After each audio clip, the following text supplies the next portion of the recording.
Good morning and welcome to Business Morning. I'm Chimeze Obi Iwago. Thank you for joining us. And with global growth expected to contract by 4.4% this year, the International Monetary Fund says over the next 5 years, the COVID-19 crisis could cost an estimated $28 trillion in output losses. The picture over the last few months has become less dire, yet the IMF continues to project the worst global recession since the Great Depression, with Nigerian economy seen to contract by 4.3% this year, better than 5.4% it earlier projected. In its global policy agenda released on Tuesday, the fund outlined the measures they believe are needed to overcome the crisis and build a brighter future. And talking about this brighter future, how does Nigeria fit into the brighter future? I'm going to have this conversation with Oji Udemezwe, the CEO of Flame Academy and Consulting. Good morning, Mr. Udemezwe. Thank you very much for that. I hope you didn't find it difficult getting here with all these answers things. Somehow difficult, but I was able to make it. I left quite on time. I appreciate that. I really appreciate that. All right, let's get this going. This whole week we've seen the boards of governors of World Bank and the International Monetary Fund meeting, even though it's a virtual one. And the center of the discussion is creating a brighter future.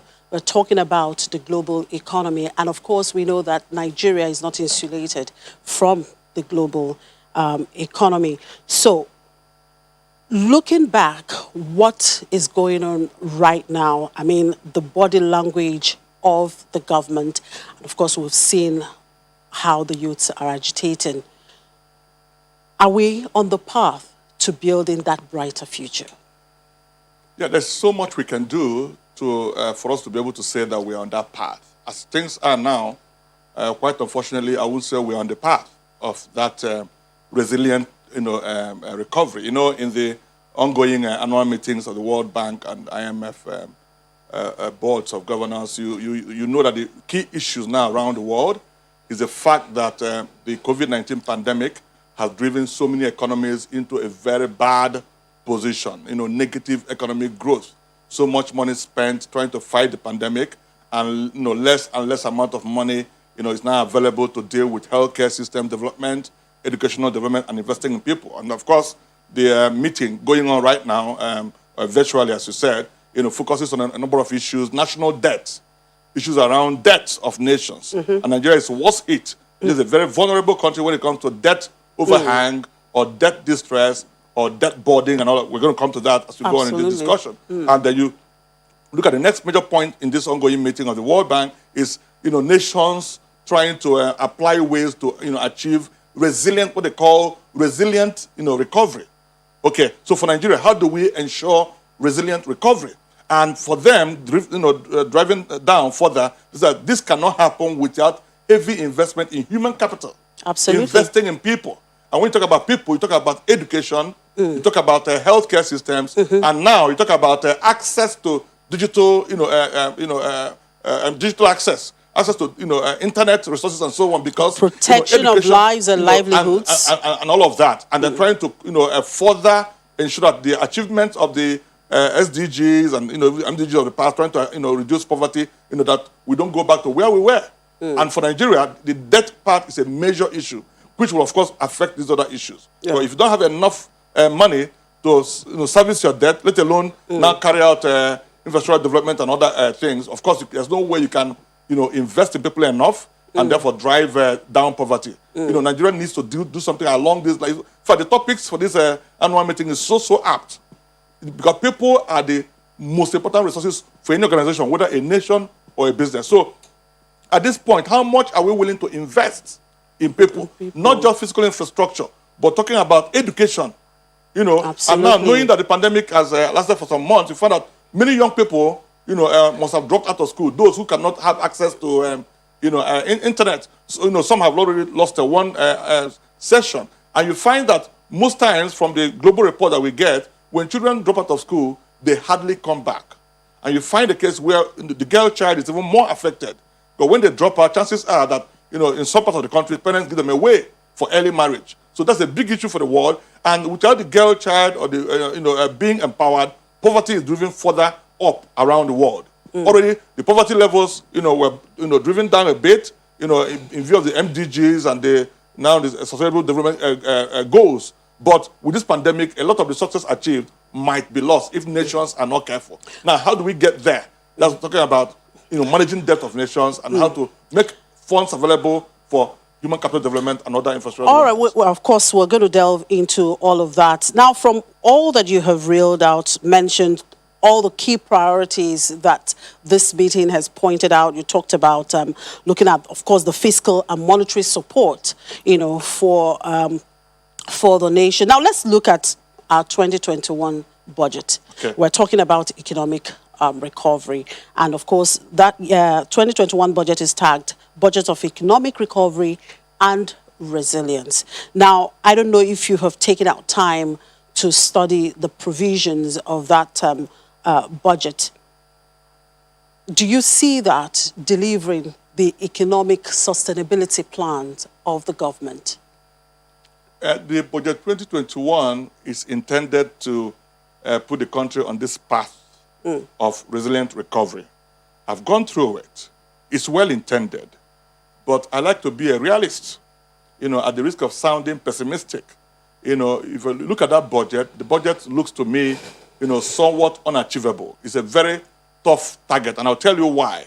In any case, to give it to government, whenever a nation faces what we're facing right now, negative growth, last quarter, previous quarter, we did about negative 6% in economic growth. The end of the year, we're looking at about 4.5 to 5%, GDP decline. And with that, we're going to enter into a big recession, bigger than what we saw in 2016. So there's no doubt that Nigeria as a nation needs to spend its way out of recession. The way economists will say that when the economy is not moving, government necessarily has to spend, whether we have the money or not. But then to spend means you must borrow. And then that's where we now come back to debt sustainability and debt overhang. And even part of what the IMF has said in this meeting is that governments should actually go out there and borrow, but borrow cheaply, particularly the developed economies. So I'm wondering, Nigeria, of course, is not a developed economy. We are undeveloped, so you borrow. But then what are you borrowing for? That's the question. That's what we're talking about. Borrowing, anybody can borrow. It's easy to go and borrow. But the point is that as you are borrowing, do you have a plan to pay it back? And that is tied to the purpose of those loans. If you borrow, what are you applying those funds to? What you're applying them to, are they going to generate enough capacity for the economy to pay back those debts? Otherwise, what we'll be doing is we'll be creating booby traps for our children in next generation and generations to yet to come. Remember, just about 15 years ago, about 2005 or so, we had a very important Paris Club debt cancellation that put us back on the path of hope that this country will get better. Then we're owing a lot, and when the debts were cancelled, we're owing around $3.5 billion. And that grew up to about $9.7 billion as of 2015. Now, between 2015 and now, that figure has tripled. We are now owing almost $30 billion in only foreign debt. Okay? So now, that is the issue of what you talk about, debt boarding or debt, debt trap. We're now in another trap where our debt is no more sustainable. So it's okay to advise countries to borrow. But when they say that they know the countries that they're targeting, many countries before the pandemic were already in a very, very vulnerable position, looking at the level of their indebtedness.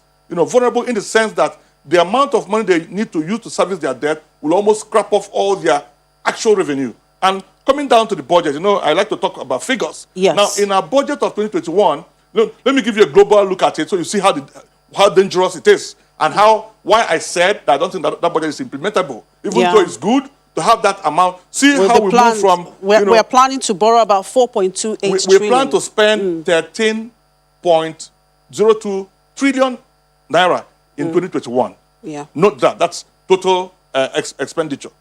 We plan to raise as revenue in the country about 8 trillion naira, giving you a gap of about 5 trillion in intended borrowing. All right? Yeah. Now, reality is that as of July this year, we had made, looking at COVID and its implication, actually, we had only raised about 2.2 trillion naira in actual revenue. When you do budget, it's about hope. an estimation. But when you see that over a series of months, years, all these hopes you always project, you don't get near them. Why don't you begin to adjust better? You can, even though we need to spend, but you can't spend what you don't have, or you can't spend in a way to put yourself in a bigger trouble in the future. So we have to balance between, borrowing to solve our recession and, the impact of that borrowing in our future. When the U.S. talked about going through a fiscal cliff, going off the cliff, it means trying to reduce how much they spend, because you can't keep borrowing when the borrowing is not sustainable. So look at my argument here: 13.02 trillion to spend, projected 8.5 trillion to make as a nation. But actually, July this year, we had only made about 2.2 trillion. If you project that, if you annualize that, so you see that if everything comes out good, we would have made about 4 trillion naira in actual revenue. Get my point? So now let's say we improve that by 10-20%, and that's subject a lot to what happens in the oil market, where there's a lot of politics going on, and price war and all of that. So let's even say that the oil sustains its level and even gets up to $50 per barrel. Maybe we could look at other, even tax. Our VAT collection is low. Other tax are low. Are they likely to improve next year, knowing that companies in all industries are struggling to survive, from financial sector to manufacturing to pharmaceutical and everywhere to education and so on? Businesses are suffering. Are you expecting that companies that will make much more profit next year as to pay government more taxes and so on? So I don't expect any magic to happen on the revenue end. Meaning that, let's say we raise 5 trillion in revenue compared to 13 trillion in expenditure. We're going to have a gap of about 8 trillion in actual planned borrowing. And note that as we're going to raise about, let's say 5 trillion, I'm trying to glorify that figure. We have never crossed 4 trillion in the past, in the recent past. Never crossed 4 or 4.5 trillion. Let's say something miraculous happens, even in the midst of pandemic, so you know how tough it is to raise 5 trillion from this country as it is, and all the corruption and loopholes and all the agencies that raise this money for us. Now we raise 5 trillion. To service our debt alone in 2021, we estimate to spend about 3.4 trillion naira. What's happening there? Our internal revenue will be gone with debt service only. If you add personnel costs, which is about 3.7 trillion, we're already borrowing. So that means we're going, from our actual revenue, we will borrow to handle personnel costs. Absolutely. You now add overhead costs, that's another 3 trillion or something. You now order statutory transfers. So at the end of the day, from our actual revenue, we are borrowing to pay salaries. We are borrowing to handle operational expenses and do other such like this, trying to restructure National Assembly building. I can't forget that experience. Horrible. Buying cars for legislators and all that, keeping bogus government, all kinds of expenses. So you find that in the budget already, actual revenue cannot fund debt service and leave up with anything to even pay salaries. So as we borrow that 8 trillion, my own estimation that if we are serious about running that 13 trillion budget, we can't even run it. But as we're going to run it, our borrowing cannot be anything less than 7 to 8 trillion. Now, it's in that 7 to 8 trillion that we're going to be paying salaries and doing all that, and then hopefully, have 1 naira or so to spend on infrastructure. Now, that brings us to the key issues here. You did mention, of course, part of what they also pointed out, the key priorities that government should look at is human capital development. Yes, and that brings to the issue. You mentioned the education sector. Now, let's look at the education budget. 127 billion for capital expenditure and, of course, 554 billion for recurrent expenditure. Is that realistic for a sector that should actually churn out greater youths that would form, the brighter future of this great country? Look at that figure, 500 and something billion in operating expenditure, and then 100 and something billion. Hopefully, because when you see all those, totally capital expenditures, in this budget are based on chance that we're able to borrow enough to sort out these things I mentioned earlier. Nothing in that, budget 2021 is sure when it comes to capital expenditure. It's only dependent on how much we're able to. I think I've made that clear. Because what we collect as actual revenue that belongs to us, that we can be sure of, are all going into debt service and a little into personnel costs. So capital expenditure is going to be hugely based on how easily we're able to borrow in the market. And who's going to lend you this money? Everybody's struggling around the world, but let's even assume we're able to get the money. So the point I'm making is that for that budget in education, let me give it to them. This budget for 2021 is slightly higher than other budgets, but it's still not anywhere near UNESCO standard for education budget. But then for that 126 billion in capital expenditure, if it can be applied wisely, in federal universities and so on, we could see some improvement in that sector. We need that seriously, actually. Okay, so it's a good thing that education and health has slightly more allocation this year, this coming year, than we've had in the past. It's very good, well intended. But the practicality of it is that, are we going to have this fund available to play in this sector? Remember, when you talk about investing in human capital, which I mentioned is very key around the world, we're looking at trying to create an economy that will be sustainable and resilient in long term. When you build road, it ends there. The road can go back the next day. But when you build human capital, they build roads, they build airports, they export labor. They give you all kinds of revenue. They pay taxes. They build bigger companies. They run private sector as entrepreneurs, and that's where you have the benefit from human capital. You can't play it down. And human capital involves our health. So when you talk about education budget, you also have to talk about health. Given to them, we have built some more money into that budget for next year. But how do we get it to him? And what are we even going to use that money for?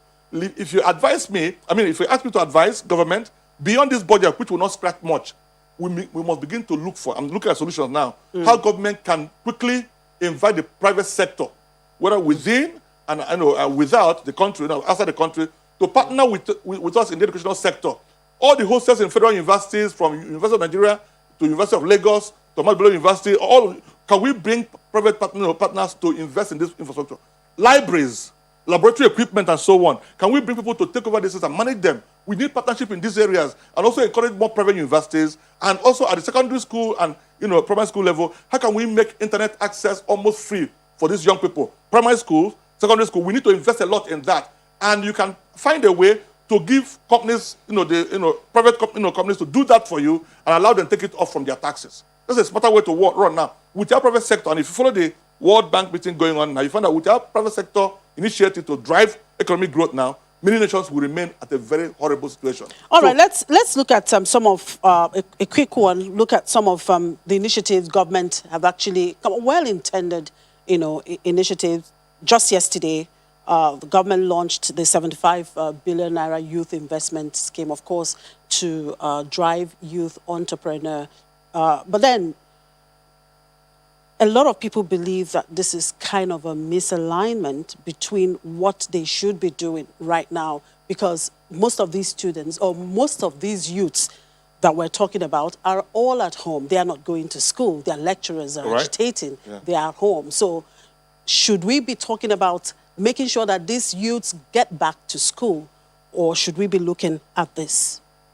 I see that move as a way of trying to calm the nerves of the youth who are on the road now doing the End SARS, End Police Brutality campaign. And it's quite in order to announce that amount of money. But what is not in order is how eventually that money is spent, or whether it's even spent at all, how that policy is implemented. We've seen fantastic announcements, from fiscal policy announcements to even during the pandemic. We were promised all kinds of palliatives and so on. And from my own personal research and quick surveys, people didn't get this money. That's the problem. Without proper monetary and fiscal interventions in an economy, things would not work. 75 billion announced. What is the step-by-step measures to ensure that they trickle down to the villages, to the rural areas in this country? Not just a television announcement, and we all clap for government, good initiative. How are we sure that if I go to Ishialangwa, or if I go to somewhere in Birnin Kebbi, or I go to somewhere in Oshogbo, or somewhere in Calabar, that I can meet actual human beings who say, I touched this money, and it came to me without me knowing anybody.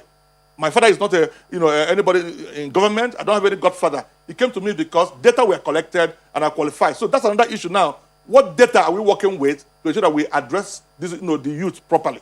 Because we're talking about creating safety nets. That's also a major issue in this World Bank meeting going on. How do we create safety nets for vulnerable people? People who are hungry, how do they get food? People who can't go to school, how do we provide education for them? People who don't have access to internet, because digital access is very important in today's world, the post-COVID world. And we don't know how much longer COVID will last, because we're hearing about second wave now in Europe and shutdowns happening here and there. So assuming this thing lasts for 1 or 2 more years, you find that the impact on young people may be life long. So we need to act in practical manner to address this issue. Do we have data? Or can government smartly work with some telecoms companies? We have a lot of them, MTN, Hectare, and the rest of them, and with banks to work to key into their data to reach out to people based on, poverty lines and all of those parameters. Very, very important at this point. All right, thank you very much. Well, I guess it's just all about sincerity and transparency on the path of the government. Policy implementers and so on. Yeah. Yes, absolutely. Thank you very much for sharing your thoughts here. Oh, okay. Mr. My pleasure. Thanks a lot for inviting me. All right, we'll take a break, and when we come back, we'll look at the rise in inflation and its implications. Just stay with us.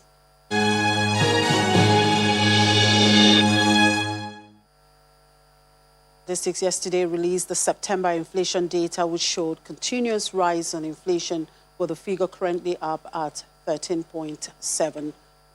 Let's look at some of the driving factors of inflation and its implications. I'm being joined by the senior economist and head of research and strategy at Greenwich Merchant Bank, Ayodeji Ebo. Thank you very much, Mr. Ebo, for joining us on the program. Thanks for having me. Good morning. Now, good morning. Well, inflation rate has reached its highest point since February 2018. What would you say are the major contributors? Do you expect this trend to be sustained? And of course, how badly has the COVID-19 infection affected the supply chain? Okay, interesting. Three-in-one question. I think first looking at the numbers, we can attribute the major pressure from the food inflation section. Food inflation rose on a year-on-year basis by about 16.6%. And if we look at the factors that led to that, we saw significant flooding within the northern region, which affected a lot of harvest.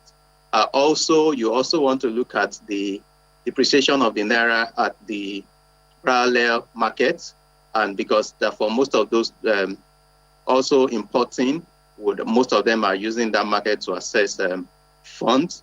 Also, you can also attribute it to, you look at the PMS, price of PMS in September, that also increased. And when you look at also the challenge of transportation, so we feel that based on the outlook, we'll continue to see pressure from that, from food inflation. And when you look at the way the structure of even the agricultural system, the value chain, so beyond even now that there's a problem of harvesting, now to preserve, which is also a major challenge, our storage is still really very poor, and that also leads to the fluctuation that we always see on a seasonal basis in terms of prices. So by and large, we expect that pressure will continue to come from the food inflation angle, given those factors that I mentioned on earlier. Then the COVID impacts that we saw, the distribution channels were also affected, though food items were excluded from restriction within that period. But you all know how things work in Nigeria. So it really affected a lot of production and distribution within that period, and also compounded to what we are seeing now. Now, for the last two MPC meetings, the committee has consistently lowered the benchmark rate in a bid to stimulate credit to the real sector. As a result, we've seen money supply expected to strengthen in the economy. Do you consider this a contributing factor to inflationary pressure? I think I don't think the expansionary measures by the CBN is really contributing to that, because if you look at the core inflation, we've not been able to we are not seeing much increase within that space. But beyond that, we know the focus of the CBN now has been pro-growth, trying to see how there can be an increase in lending to the real sector, especially the employment generating sectors. So we know that objective is in the short to medium term is here to stay, to see how much of lending we can see. And when you look at the statistics on a year-on-year basis, we've seen that major increase in lending lending by the banks has increased by on a year-on-year basis by over 20%, which really is commendable. But if we also want to look at, you want to look at it in terms of what the current interest rate environment, that's also another story. But for the government, for those that are issuing securities for the government, I feel it's also a positive. It's a positive one. Then I also like to also just paint this perspective. This continued high inflation, what that would happen. What happens is that we would see reduced savings, because rather than most people would want to spend, rather than keep that money and earn 1 or 2%, and for you to buy that product in the next 12 months, you would prefer to buy that product now, because if you factor in inflation rates at 13.7%, the amount that you have saved eventually may not be able to cover that particular product. So what we typically see in period when we have high inflation, it is reduce that incentive for you to save your funds, and people want to rather spend than save or invest the money. Now, ultimately, what kind of inflation are we experiencing now? Is it demand-driven, a cost push, or even a stagflation? I mean, the features for a stagflation are clear. Growth has slowed markedly. Unemployment rate has reached an all-time high of about 27%. That's according to the last data from the National Bureau of Statistics. And of course, tax revenues have also tapered. What's your take on this? Yeah, I think what we're seeing is more of cost push inflation rather, because you look at the input factors of production. FX is affecting the cost of the inputs. Also, because of the reduction in supply of those inputs, we spoke about the farmers that had issues with harvesting. Then that would impact in the available resources that most companies that use it as input. So we have that from the cost push angle.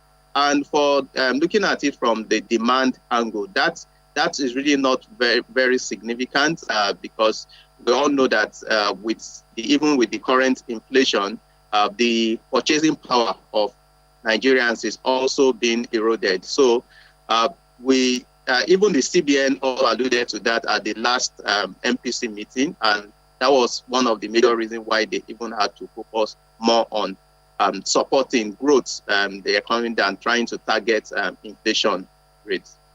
Now, looking at several interventions like the Anchor Borrowers Program and, of course, the recent relief interventions made available to farmers to ease the burden of supply shortfalls and the unfavorable weather conditions, how do you think it will impact the farming season for the rest of the year as we approach the festive season? Yeah, interesting. We've seen the CBN has tried from his own bit to see how they want to support and increase production of crop production rather. But if you also, the major challenge that we also have is when you look at it, yield per hectare. The yield is really very low. So we spend a lot and we cultivate a lot, but at the end of the day, when you look at the output, when you compare it to other countries, for instance, when you look at the yield per hectare for maize, for instance, around 0.2, when you have maybe South Africa around 2.5 tons per hectare. So we also need to put a lot of funding in terms of researching on the seedlings, and for us to be able to improve that yield. That's when we begin to see that impact. Yes, we've seen the increased production in some of the major crops that CBN has supported over the years. But for us to see that, to increase the multiplier effect, to see that much impact, then we will need to we need to research more. We need to be able to use more of a mechanized system for agriculture to increase the output. Now, how do you think Nigerian businesses will scale on the back of a rising inflation, COVID-19 pandemic, falling oil prices, dwindling rate of economic activities as a result of the NSAS protests, across the country? Yes, it's really a trying time for most businesses. So most people are just trying to recover from the COVID-19 impact, and with even the inflation that is also affecting a disposable income, which eventually would also affect the demand. And you can see, so for most companies expanding, it's now about survival rather than trying to see how you want to expand. And now with the protest also going on, which would also affect distributions. Don't know how long that would be, but if it gets very prolonged and movement of goods and services is being impacted, then a lot of other businesses indirectly will also begin to also face that challenge, and that would also impact on their profitability. But it's a trying time. So some of businesses now, it's trying to see how they want to restructure those that have significant debts. I know there's been the CBN has been proactive by allowing banks to restructure those loans. So it's for you to see how you want to restructure your loans to be able to accommodate your current cash flow. And over time, you can also, once things improve, then you can try to also do another restructure so that you can pay faster. Now, the president projected an inflation rate of 11.95% in the 2021 budget, while the current reality stands above 13%. What's your take on the pegged rate in the budget? Do you see an upward or downward review? I think what we should expect that the National Assembly should do is to review that upwards. Yes, the high-based effect may come in 2021, but we also know with the removal of subsidy, we're also expecting the implementation of a cost-reflective tariff. So there will be a lot of pressure on inflation, and it's expected to be high. Based on our projection for October, we expect that inflation would cross the 14% psychological line, and we're looking at an average of about 13.1% for the year. So it's expected when you look at 2021, you will still continue to see that major pressure, especially from the food sub-index, where you go through that cycle of the planting season, because we really don't stop. And prices are high during that planting season. You see prices moderating only when you get to the harvest season. So I feel the National Assembly may need to review that to in line with current reality. So what does all of these mean for our markets, especially the fixed income market? It seems investors have thrown caution in the wind and have consistently remained active despite the negative real rate of returns. Okay, thanks. It's not a very interesting time for most of the fixed income investors. We saw the PMA and Nigerian Treasury Bills PMA of 64 closed at 2% on Wednesday. So I did there are different the factor driving currently rates down. It's more of liquidity and available alternative or alternative investment. So what we see, and based on our expectation, we feel that for the rest of this year, rates may remain low. And because when you also look at it from the government angle, it's positive for them. They're able to raise funds at a lower rate. And for the companies, as the economy picks up, we should begin to see more companies that would issue commercial papers or issue corporate bonds for the expansion or for their working capital. So it's not for now. Investors will need to look at other forms of investment that would yield higher return beyond the fixed income market. Structured products tailored towards the real sector. And you need to have a mix of that. You also need to have dollar-denominated products also. And you need to just balance your portfolio rather than getting heavily weighted in fixed income. If not, the overall return would continue to reflect the current low interest rates environment. So the focus now is to see how you want to reduce the gap between the inflation rate and the total return on your portfolio. Equities is also another major area that investors can look at it based on past performances, based on dividend payments, and based on that, you can also use that to diversify your portfolio. All right, thank you very much for your time, Ayodeji Ebo. Thank you for sharing your thoughts with us. Thanks for having me. Ayodeji Ebo is a senior economist and head of research and strategy at Greenwich Merchant Bank. Okay, let's look at the equities market, and we have Rotimi Fakejo to talk to us. Good morning, Mr. Fakejo. Thank you very much for joining us. Good morning. Well, the markets remained unchanged for a second straight session. Is this a kind of wait-and-see tactics? Can you say that again? The market has been unchained for the past 2 sessions. So I'm asking, is it a wait-and-see tactics by investors? Yes, it's a show of resilience of the market, and also a wait and see in view of the third quarter result that is being expected. I think it's taking more time than will have been thought of, because by now we also have been seeing results of the third quarter streaming into the market. But up to now, we haven't seen any, except for notices of board meeting as regards that. So I believe the market is quite resilient at this time. At least they are not seeing a major and sharp drop as it's been after the rally that the market experienced. So I think for now, we just need to await the third quarter results, which may turn out consolidating the gains that we have already recorded. All right, talking about notices there, Union Bank notified the stock exchange that it secured a $40 million IFC finance guarantee facility to boost access to finance for local businesses. Are we likely to see investors react positively to that stock, perhaps today? The news has been around, and I think it hasn't really impacted much. But what is really on ground is that investors may want to marry that to the third quarter results, which they will release, and also maybe giving more concrete working plan as touching that fund.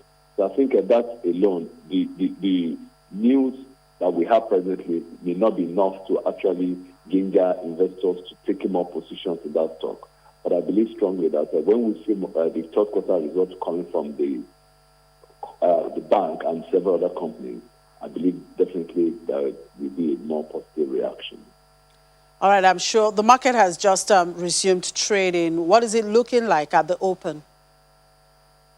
It is still very flat, except for a slight change of about 0.08% positive in the last 10 minutes. And the market hasn't done much of a volume, just about 41 million shares traded so far for a value of 209 million. And I think that may not really be bad for a Friday, and also for the various protests that is going on in town. So I believe that the market is still very much steady, and is expected to keep that up until trading closes. All right. Thank you very much, Rotimi, for your time. Welcome. Okay, we'll take a break, and when we come back, we'll do a crossover to London and, of course, be into the debt and currency market back here. To stay with us. And for updates from the streets of London, we have Juliana now. Good morning, Juliana. Well, there seem to be a lot of concerns around the new lockdown restrictions to be imposed across much of England from Saturday. Businesses say trade will be damaged. What's the update on the reactions on this new lockdown rules? Good morning, Timothy. Well, it's the same reaction, really. Concern and confusion, I would say, is how you could sum up the sentiment here in London and across large swathes of England. From midnight tonight, London will be moving up from the medium tier to the high alert tier in the COVID-19 local alert system. This basically means that from the weekend, you can no longer mix with anybody who is from another household in certain places. At work, it's fine, but you cannot go to a restaurant, a pub, or anywhere else in the hospitality sector unless you're going outside. Of course, at the moment, it's freezing here in London. It's only going to get colder, so I don't think anybody has plans of meeting their friends outside. But there is lots of confusion and, of course, lots of concern. The hospitality sector, massive part of UK's economy, the services contributes 80%. They feel as if, this could potentially be the final nail in the coffin. We've already seen, I believe, over 40,000 jobs go in the hospitality sector. If you are on tier 2, you do not get the government support you need. You can only get that if you're on tier 3. And so there is lots of confusion going on at the moment. The Mayor of London, Sadiq Khan, he's a Labour mayor, part of the opposition government. He believes that this is the right thing to do. There's no doubt about it that COVID-19 cases are definitely increasing in the capital. But critics say they want to see the scientific evidence, and they're not happy that the hospitality sector appears to be taking the brunt of the economic fallout. So there's lots of discussion. We're probably going to get another statement by the Health Secretary, Matt Hancock, in Downing Street, in the House of Commons, just outlining some more details. But yes, not happy at all. 9.3 million people in London will be under a more severe lockdown in the next couple of hours, meaning that socialising is no longer going to be the same once again. All right, let's talk Brexit. What is the update from the two-day summit in Brussels, which began on Thursday? Well, it began yesterday, so there's not much of an update because it concludes today, and we're expecting to hear possibly from the EU's chief negotiator, Michel Barnier. We're certainly going to be hearing a statement from Prime Minister Boris Johnson. Of course, yesterday, Thursday, the 15th of October, was that self-imposed deadline that Boris Johnson put in place to try and find a trade deal. He said a couple of months ago that if there wasn't one in place, he'd be walking away without a deal. He hasn't done that. I doubt he'll be saying that today. There's certainly concessions on both sides. Angela Merkel, the German Chancellor, she said yesterday that there had been movement in some areas, but there remains resistance in other areas. Sir Lord Frost, he put out a tweet yesterday. He's the Britain chief negotiator. He said he's not really happy at the fact that the EU believe that the only concessions that can be made are from the British side, that negotiations don't work like that concessions need to be made on both sides. There are two main sticking points, really, apart from the internal market bill, that piece of legislation that breaks international law. It's fishing and it's unfair competition. Now, the EU want access to Britain's abundant fishing waters. Britain are not playing ball. They just don't believe that can happen. That's a main bone of contention. The others is subsidies. The EU are worried and concerned that the British government will subsidise and propel British companies up above EU companies. So those appear to be the main bones of contention. But like I said, we'll await details of the end of this summit from Prime Minister Boris Johnson and see the way a deal could potentially be made going forward. But most importantly, both sides, Brussels and Downing Street, do believe a deal can still be made. The only problem is time is running out. And on the lighter note, let's talk about the best Christmas food to buy this year. Marks & Spencer and Waitrose have swept the board in an independent taste test of this year's Christmas food and drink, both clinching first place in their categories of the UK's festive favourites. Tell us about this national taste test, and if I may ask, what are you hoping to serve this Christmas, irrespective of the pandemic? It's an interesting question. I have been thinking about Christmas, but not necessarily what I'm going to be serving on the dining room table. But especially in the West, Christmas and money and food is a discussion that typically comes about this time of the year. Of course, considering we are in the midst of a serious pandemic, there isn't much cheer and joy here in Britain at the moment. But the Good Housekeeping Institute, they have released details from this taste test that they do every single year. And to no surprises, Marks and Spencer's and Waitrose have topped the list of having the most tastiest food. M&S, their Christmas pudding, gravy and frozen turkey appear to come out on top. And for Waitrose, Christmas cake, champagne and Yule log are the winners. I believe there were 423 different festive foods that very fortunate members of the public were able to taste and scoff over a couple of days. And whilst they were scoffing themselves, they were marking which were the tastiest. And for people that live in Britain, Marks and Spencer's and Waitrose, no surprises really that they top the list. But, bringing it back to the economics of this, a lot of people have already been stockpiling. There are concerns that perhaps with all of the issues with Brexit, some of these Christmas delights may not be able to get through Dover. So we are expecting the items that are mentioned in this list to be off the shelves pretty quickly, Chimaze. I'll keep you updated on that. Absolutely. Thank you very much. And of course, we'll get more update from you later in the day. Thank you. And back here on the debt and currency market, we have Gbemisola Bello Alromire joining us now. Good morning, Gbemi. Thank you very much for joining us. Good morning. Good morning, Chimaze. Thank you for having me. Right now, the bond market has been bullish for the greater part of the week. How long is this trend going to continue? Okay, as you rightly said, a lot of the bullish activity has been as a result of sustained liquidity in the system, the rate at which the treasury bills are going. People don't see it as a viable option for investment. Also, we have a couple of coupon payments coming in the course of the week, and all our attention and focus is on the bond market. So for yesterday, we saw a lot of the demand tilted towards the 2028 and the 2029 maturities, while the long-dated papers of the 2049 and 2050 also saw huge demand. So what we are most likely going to see there is that the yields are going to keep compressing further going forward. Also, the offer circular that was released by the DMO yesterday shows that at next week's auction, 2 bond maturities will be the only available ones on offer, the 2035, which is a 15-year bond reopening, and the 2045.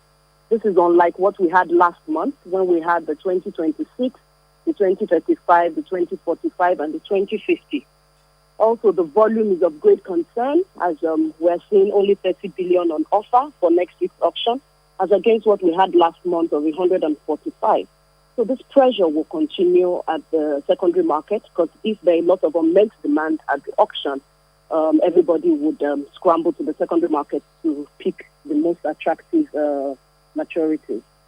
All right, let's look at the Omo Markets. That segment of the market has been mostly quiet with little or no activity all week until yesterday when the CBN held an Omo auction. What was the subscription like, and how will that shape trading today? Okay, so it was quite overwhelming yesterday when we saw that as against the usual 100 billion which the CBN used to offer at the auction, what we saw was just 50 billion. So that's, 60 billion, which is almost a 50% reduction. So we saw investors rally to the secondary market and pick whatever was available. And we saw Omo rates decline across the curve to around 1.24 on the midterm and 1.35 on the long end. So what this has incited is that on the account of this reduction, which we also see might be the trend going forward, and also the fact that the yield dropped across the curve at the stop rate of the auction, what we... Oh, we've lost Gbemi there. Anyway, thank you very much for sharing your thoughts there on our show this Friday. Thank you very much, Gbemisola Bello Alromire. Thank you. And of course, that's where we draw the curtain on today's edition of the program. Thank you very much for watching. I'm Chimeze Obi Iwago.